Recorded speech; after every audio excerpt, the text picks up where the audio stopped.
Hey everybody, Eagle Run 23 here.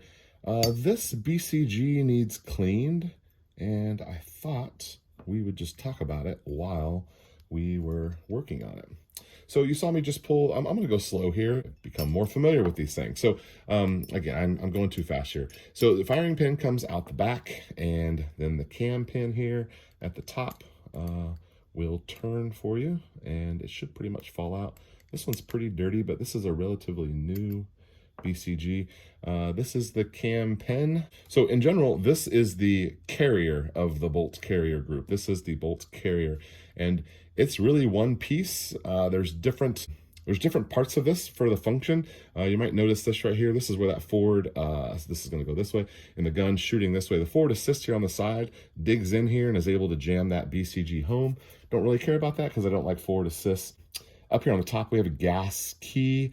You realistically, you just want to make sure that they've moved material here and that this is always firm. You'll know if it's loose, but just check this and make sure it's tight and make sure it looks like they've moved some material here when they've staked it. Yeah, then the rest of this is one piece and this. So this is one piece and then that's bolted to it. The gas comes down the gas tube and pushes this back, and that's what causes it to cycle. This thing does a bunch of things every time you pull the trigger, and I feel like it's often overlooked because you'll see different deals on, I'm a big fan of Palmetto State Armory, and they'll run a $400 upper, and it sometimes will come with a BCG. Take that BCG out and oil it down and put it in a Ziploc baggie and put it in the back of your drawer as an extreme backup. If the very first thing you're going to spend money on, if you've bought a gun, is make sure that the BCG is of a minimum quality that you're the nicest that you can afford. And I don't want to talk about brands because people get really tied up in brands. You want nickel boron is nice because it stays nice and clean. It's the shinier version here like this. There's nothing wrong with a basic nitrided black one. They're plenty easy to clean. You may have to soak on it a little bit or whatever, but it's no big deal. They're totally cleanable. But this is that part here. Then this is actually the bolt. This is the moneymaker right here. It is possible for you to technically just buy a nice quality bolt. So something that's magnetical particle inspected. I don't know the different types of steel that these are made out of, but there's a mil spec, and then that's the minimum you want to go, and then you want to look for something enhanced over the top of that whenever possible. This has been several hundred rounds, and this is it's not really that dirty. It'll be super easy to clean. So you have an ejector and an extractor. So this pulls the brass, like it fits around there, pulls the brass out of the chamber, and then this spring-loaded guy, I don't want to push on it with this, we can push on it with something else. This is spring-loaded right here, and it puts pressure on the backside of the shell so that it comes out. You can drive that pin out, and there's a little rubber O-ring looking spring thing back here. Check that every once in a while, or if you feel like you're getting some weird extraction, it's possible that just upgrading that little, it looks like an O-ring, the spring that's in there, it's possible that could get you some better, ejection if you're having trouble. That's something to look at. It's not impossible, but it is a little difficult to get that all lined up and get that back in there, but it's totally doable. The first time you do it, it might take you a minute, but it's totally doable. And then you have these little gas rings right here. When I first started doing this, I made a really big deal about like setting these things up so that they weren't overlapping, because there's 3 bands right there, and obviously you don't want the gaps to all line up. You can't. It doesn't matter how you move these around. Once you fire, they're going to go wherever they want to go. Sometimes you'll pull this out and they'll be all lined up, and sometimes you'll pull it out and they'll be all perfectly spaced. You can't control that. Having a couple extras of these would be handy. They're pretty cheap. You can probably get a 5 or 10 pack of them. This probably isn't going to fail on you. You're probably going to lose it. So maybe a couple extra of those is handy. Firing pins, these are $5, $6, $7. Having a couple of these, they technically are a wearable item that they run out of. The tip will get worn and they're out of spec, and you can have trouble with it. That's a lot of rounds. The average user probably won't do that, but if you're shooting a bunch, you probably already know that you should replace that every once in a while. Now, the simple version here is you could, dump this in a sonic cleaner and really go all the way down. But I'm going to show you the maintenance version of this. I use Ballistol. Big fan of Ballistol. When I oil it to put it in the gun, I'll use a real gun oil. But for this, we're going to spray this down. We're going to let it kind of soak for a second. And we're going to start picking up the pieces and cleaning them one by one.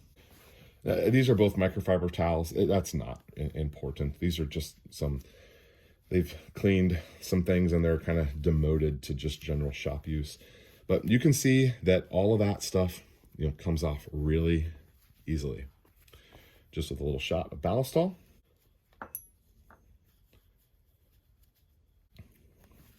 So if it makes you happy, you can scrub the fire out of this and get it as clean as you want to. From my experience, the only thing I ever really check is just to make sure there's not like a little line. Sometimes there'll be like a little line up there against in the edge. And so there's nothing on this one. That happens every once in a while. Maybe if you go too long. I think I said magnetic particle inspected. That's pretty much the only thing. You make sure that you've got a quality bolt. These will break. I've never had one break, and I've been shooting a long time, and I've got several of these. Never had one break, but I've seen them break. It seems like this right here, where it gets thin, right here is a failure point on the bolt. And a lot of guys will have, in your grips, a lot of guys are putting Skittles and trinkets and extra bullets and batteries in their grip of their ARs if they've got one of those Magpul ones. If you want to be a smart guy, you want to put something in there, put an extra pin, maybe put some extra springs, and put a bolt in there. Buy yourself a quality extra bolt. This is where, if something were to fail and you were to need something, this could potentially solve a lot of problems. If you're going to be tempted, I think we started talking about this earlier, you're going to be tempted to, get those $59 and $69 BCGs. If that's what you can afford, I don't want to discourage you from that at all. And it will probably work just fine. That's not the one that you would, maybe take to war, but most of us aren't going to war. We're going to the range, and we're maybe going to call upon this thing to, worst case scenario, it could be called upon for a self-defense situation. Most likely that BCG will be just fine for that. And but this is one of those things where you want to get the best you can afford. Now, let's keep going here. They make little special tools to get down in there and clean on the inside. I'm going to, what am I going to do? I have a little brush, just a toothbrush that I keep here on my workbench, and I'll show you what I do. I'm just going to do a shot of Ballistol down there. Now, if this was super dirty, then I would get some solvent, and really, oh, that one doesn't fit in there. Is that not the one? This is the one that fits in. Yeah, this is the one that fits in there. So, toothbrush that fits down in there. Let's get this. I think we used all of our oil. So find yourself a toothbrush that'll fit down in there and give it a spin, and in there at all. And getting a little lube in there is fine as well. You could even re-lube that when you put this back together. So,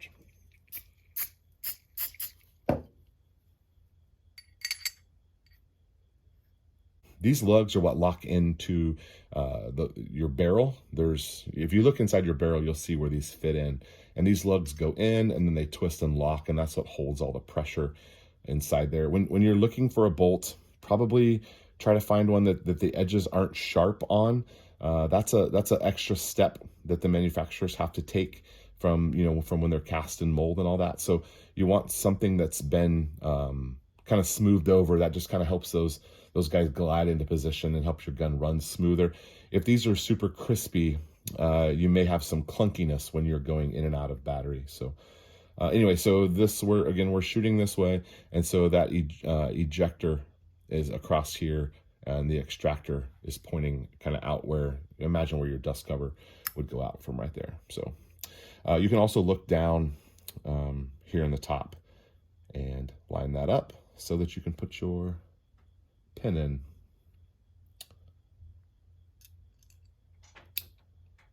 So the trickiest part about the firing pin is that you want to stick it in from here, and sometimes it'll work for you. If you've got this lined up properly, it'll fall in. The best thing is to just go in here from the top. But once you get good at it, you can get it to go in from, we've got this turned the wrong way. There we go.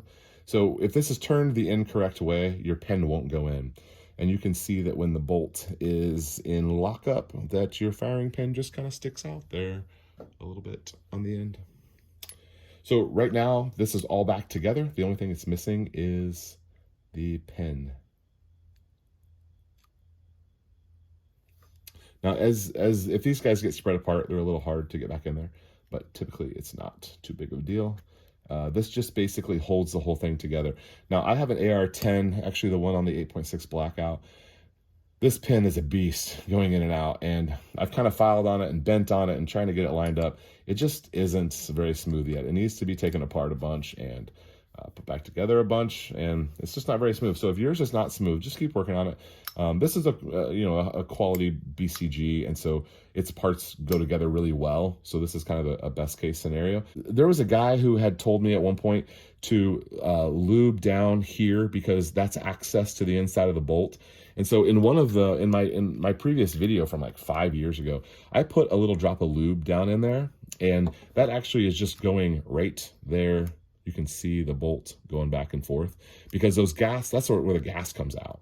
And so putting a little lube in there is fine. You know, if you really glob it up in there, there's gonna be a bunch of oil shoot out whenever you take your first shot. It's probably not necessary to lube down in there, but I mentioned that in the video, and a bunch of people gave me a hard time. It's not gonna do any damage, but like, I don't necessarily, if I put the bolt in and assemble it wet, like you guys saw me do it, that's really all there is to that. There's a lot going on inside here, and there's not really going to be, lubrication is not going to stay there for very long. It's going to get very hot. There's going to be a lot of gases blowing by, and that oil is just going to puff off the first time. But it makes me feel a little better to have a little bit of lube down in there. So anyway, the rest of this is, I put them together wet. When I slide this back in, it's going to be dripping wet. Yeah, that's, all right, well, leave me alone in the comments. I know what I said, but anyway, we're going to make sure that it is well lubricated before we put it back in. And that is pretty much it. This is the BCG. If you have any questions, holler at me and let me know, and we'll see you on the next video.